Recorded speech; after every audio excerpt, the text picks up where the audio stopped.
Nyamban. Jawab pras bang. Itu madu Aceh Selatannya bang. Ini hasilnya bang. Coba lihat ya. Madu Aceh Selatan. Madu Gunung Kila. Gunung Kila.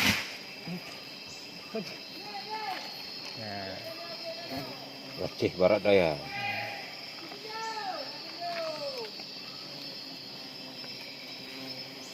Wih pokok dah. Empuan ni. Empung ia tidak dun rumah.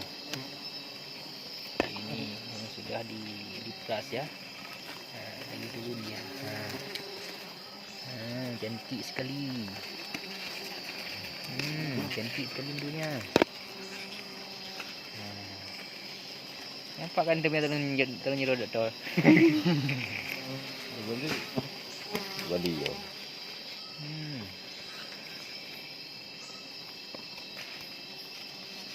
Kau main dia belah ni wah.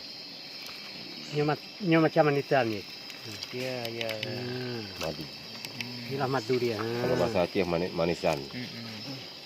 Bukan kalau manisan lain itu manisan hijau. Ini madu. Ini madu asli. Manisan lain. Kalau bahasa Aceh Iuno. Iuno ya betul ya. Ya. Kalau bahasa Jawa adanya sama Jawa sana. Kami enggak tahu. Aku benar. Baik tu like dan subscribe channel Raja Lebah Aceh Besar. Jaga dah ia bang. Jaga dah ini. Lipat yang kau penuh dia boh. Pit ya. Pit lah. Di ujung. Lagak dah hanya ujung. Pahati musim ngonrin.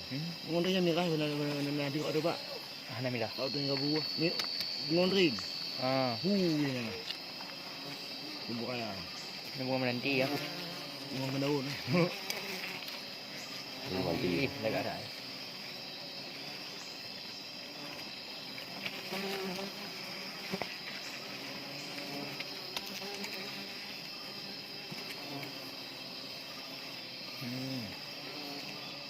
Cuba jepit bang tengok, jepit bang tengok.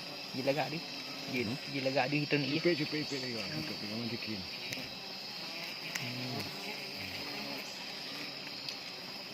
Ya. Madu Aceh Selatan. berwarna-warna empungnya. Putih ada, merah ada, hijau yang enggak ada bang Ya. Hitam ada.